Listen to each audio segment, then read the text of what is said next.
एक बात बताइए, आजादी के वक्त आप कहां थे? हमेशा ये संघ और इनके नेता, हमेशा इन्होंने अंग्रेजों का सपोर्ट किया। आप गरीबों पर जुल्म कर रहे हो, आप बात करते हो राष्ट्रवाद की, मानवतावाद आपके जीवन में नहीं है, आप नफरत पैदा करते हो।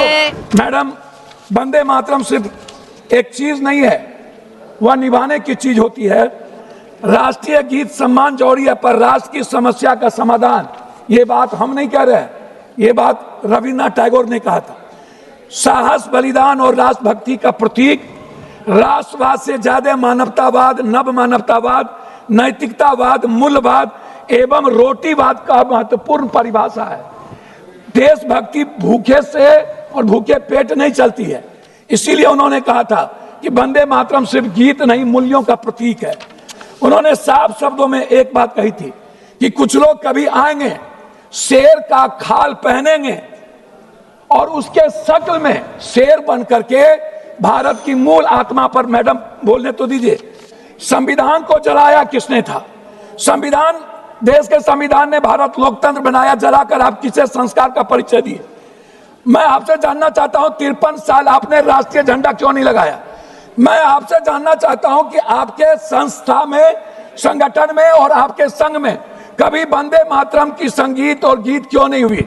कभी उसका सम्मान क्यों नहीं हुआ?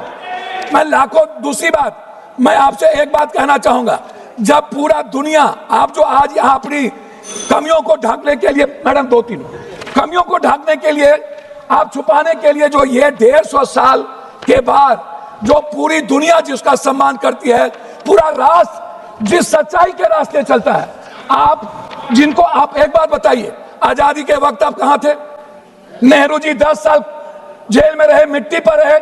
आप आजादी के बाद कहां थे? सुभाष चंद्र बोस हेडगवार के पास गए, हेडगवार ने उन्हें 2 मिनट, हेडगवार जी ने उन्हें लौटा दिया, फिर वो सावरकर के पास गए, फिर उन्होंने लौटा दिया। हमेशा ये संघ और इनके नेता, हमेशा इन्होंने अंग्रेजों का सपोर्ट किया, हमेशा ब्रिटिश हुकूमत के साथ रहे इन्होंने। मैं आपसे पूछना चाहता हूं, कौन सी सोच तिरंगे, नारे और राष्ट्रगान से भरा बन गई आपके लिए? मैं आपसे ढोंग के बारे में नहीं पूछूंगा, लेकिन इतना पूछूंगा कि जो जिद, अहंकार और वफादारी आप जिसके लिए कर रहे थे, वो आप बता दीजिए। मोदी जी के भारत की बात ये करते हैं, हम शुरू करते हैं मोदी जी की भारत, खाली 2 मिनट में खत्म कर देंगे। हम शुरू करते हैं मैडम मोदी जी की भारत सिर्फ 2 करोड़ नौकरी से। हम शुरू करते हैं जो वर्तमान में आज भारत का हर व्यक्ति बंदी बना हुआ है, करोड़ों लोग। इंडिगो को आप देख लीजिए, पूरा भारत गुलाम बन चुका है मैडम।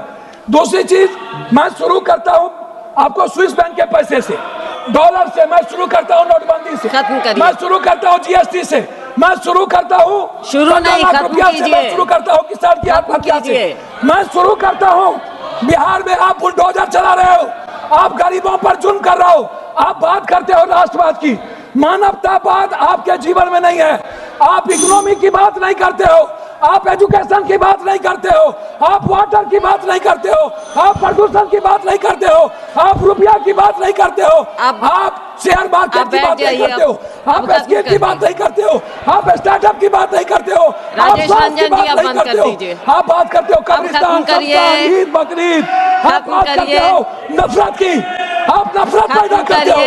रविन्द्रनाथ टैगोर ने संकीर्ण राष्ट्रवाद पर सवाल उठाया था। मैडम, मैक नहीं बजा, मैक माइक ऑन है, आप जल्दी खत्म कीजिए। देशभक्ति को मानवता पर विजय प्राप्त करनी चाहिए। उन्होंने विश्व बंधुत्व पर जोर दिया और प्रसिद्ध रूप से कहा, देशभक्ति हमारा अंतिम आध्यात्मिक आश्रय नहीं हो सकती, मेरी शरण मानवता से है। उन्होंने सच्ची आज़ादी के बारे में सवाल उठाए और पूछा, क्या आप अस्वस्थ हैं? क्या आप स्वतंत्र हैं? क्या आप खुश हैं? और लोगों की सच्ची आज़ादी के लिए संकीर्णता से ऊपर उठने की चुनौती उन्होंने दी। टैगोर की देशभक्ति की दृष्टि जो अमार सोनार बंगला जैसी कविता में दिखाई देती है कि भारत की आध्यात्मिकता, महानता और मानवीय संबंधों पर केंद्रित थी, न कि राजनीति पर। उन्होंने दूसरी बात 100 वर्ष पहले कहा था कि हमें बंगाल का इतिहास सही, अन्यथा बंगाली बच नहीं पाएंगे।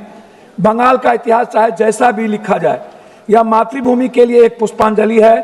क्या एक गरीब व्यक्ति जो सोना और चांदी इकट्ठा करने में असमर्थ है, उसे जंगली फूलों से मातृभूमि को श्रद्धांजलि नहीं देनी चाहिए? ये बात रविन्द्रनाथ टैगोर ने तीसरी पंक्ति उन्होंने कही थी, शक्ति, बुद्धि और धन मानवता का हिस्सा हो सकता है, लेकिन क्या शांति, सद्भाव और अच्छाई इससे भी उच्चतर हिस्सा नहीं है?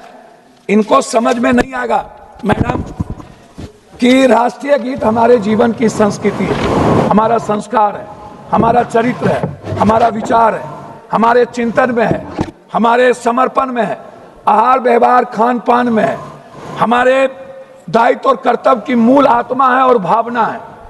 अब ये 150 साल के बाद इस तरह की बात इस सदन में कर रहे हैं, जहां समय, काल, पात्र, टाइम, पर्सन, प्लेस, वे, दुनिया, पूरी वर्ल्ड इकोनॉमी की बात कर रहा है, पानी की बात कर रहा है, हवा की बात कर रहा है, पूरी दुनिया आर्थिक आजादी की बात कर रहा है, हर व्यक्ति की खुशियां की बात कर रहा है। ये हमें संस्कार पढ़ा रहे हैं, कोई संस्कार नहीं है। ये वो लोग हैं, कोई फर्क नहीं पड़ता कि इसका स्रोत क्या था और यह कैसे और कब रचा गया था। यह बंगाल के हिंदुओं और मुसलमानों के बीच सबसे शक्तिशाली युद्ध घोष बन गया था। निष्कर्ष के तौर पर संविधान सभा ने वंदे मातरम पर चर्चा की थी और गीत के पहले 2 छंदों को भारत के राष्ट्रीय गीत के रूप में स्वीकार किया था, जबकि जनगण मन को राष्ट्रगान का दर्जा दिया था। यह बहस सुलझ चुकी है। आज हमें जिस पर बहस करने की आवश्यकता है वह यह है कि क्या कंपनी राज के पुनर्जन्म और ब्रिटिशों के सांप्रदायिक विभाजनकारी एजेंडे की अनुमति दी जानी चाहिए, या क्या मतदाता सूची में व्यवस्थित हेरफेर और डोनाल्ड ट्रंप के जबरन शुल्क युद्ध के सामने आज के शासकों के अधीनता के खिलाफ भारतीय लोगों की संप्रभुता की रक्षा की जानी चाहिए।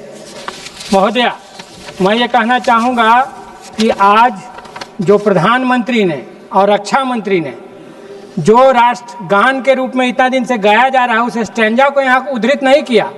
उन्होंने वंदे मातरम के बाकी स्टैंजा को, बाकी पैरे को यहाँ पर कोट किया, लेकिन उसको नहीं किया। जो बहस सेटल हो चुकी है उस बहस को रीओपन करने की कोशिश की, और ये बहुत ही अफसोसनाक है, ये बहुत ही खेदजनक है। मोदी जी में ये साहस है कि वो एक साथ बिरसा का नाम ले सकते हैं और दूसरी तरफ जंगलों की बड़े पैमाने पर कटाई, आदिवासियों का उस पर अधिकार से वंचना, ये एक साथ कर सकते हैं। वो बाबा साहब अम्बेडकर का नाम ले सकते हैं और संविधान का उल्लंघन कर सकते हैं एक साथ में। ये दोनों उनमें साहस है और उतना महत्वपूर्ण विषय पर वो साहस के साथ बोल सकते हैं। मैं आपके सामने कहना चाहता हूँ कि भारतीय राष्ट्रवाद पर अगर बात की जाए तो भारतीय राष्ट्रवाद सच पूछिए तो एंटी ब्रिटिश मूवमेंट के दौर में विकसित हुआ और खड़ा हुआ। इसके पहले तो कहीं पटियाला राज था, कहीं ग्वालियर राज था, तो कहीं सिंधिया राज था, तो कहीं कुछ था। 1857 के पहले एक राजा दूसरे को हरा करके अपने राज्य का विस्तार करता था, लेकिन 1857 वो मूवमेंट था जो एंटी ब्रिटिश मूवमेंट, जिससे एक भारतीय राष्ट्र की बात खड़ी हुई और वहाँ से इंडियन नेशन की बात खड़ी हुई। आज इस बहस को लाने की जरूरत है कि क्या आज के साम्राज्यवाद के खिलाफ भारतीय राष्ट्र को हम खड़ा कर पा रहे हैं या डोनाल्ड ट्रंप के सामने सरेंडर कर जा रहे हैं। मैं समझता हूं कि जिस बंगाल में बंग भंग आंदोलन के बाद ये नारा बन गया था, वो बंग भंग किस आधार पर हुआ था? वो धार्मिक एजेंडे के आधार पर हुआ था, हिंदू मुसलमान के आधार पर हुआ था। मैं समझता हूं कि उसी के खिलाफ, बंग भंग के खिलाफ एक विद्रोह के बतौर बंगाल एक हुआ था, आंदोलन में उतरा था, और मैं समझता हूं कि वो आंदोलन पूरे बंगाल की भावना का, भाषा की एकता का वो प्रतिनिधि आंदोलन था। आने वाले चुनाव में भी जो फिर से आज कौन लोग ये सांप्रदायिक विभाजन कर रहे हैं, धर्म के आधार पर कौन देश को बांट रहे हैं, मैं समझता हूं कि बंगाल आज फिर वंदे मातरम के उस गीत को गाते हुए उस एकता की भावना का इजहार करेगा और ऐसी ताकतों को जैसे उस समय पराजित किया था आज भी वो पराजित करेगा। अंतिम बात मैं आपके सामने अर्ज करना चाहता हूं कि ये जो मताधिकार, सार्वत्रिक मताधिकार की बात थी, व्यक्ति की धार्मिक, भाषा, जाति, लिंग और अन्य पहचान के बावजूद भारतीय स्वतंत्रता संग्राम में ये सारे लोग एक थे, और इसीलिए हमारे संविधान ने ये साफ साफ कहा था कि हमारा संविधान लिंग, जाति, भाषा और धर्म के आधार पर अपने नागरिकों के बीच भेदभाव नहीं करता। वो केवल नेहरू की चिंता नहीं थी, वो आज हमारी भी चिंता है कि देश में जितने समुदाय हैं, चाहे हिंदू हो, मुसलमान हो, सिख हो, ईसाई हो, बौद्ध हो, उन सारे लोगों की भावनाओं का कैसे रिप्रेजेंटेशन इस देश में मिलेगा, ये हमारी भी चिंता है। यह केवल नेहरू की चिंता नहीं थी, ये आज इंडिया गठबंधन की भी चिंता है। और कुछ लोग हम ये माने कि बहुमत की सरकार चलेगी, लेकिन बहुमतवाद की सरकार नहीं चलनी चाहिए। बहुमतवाद की सरकार की हमारी जो बात है उसी को सुनना होगा, जाति को सुनना होगा, धर्म को सुनना होगा, भाषा को सुनना होगा, ये नहीं चलेगा। यही फासिज्म है।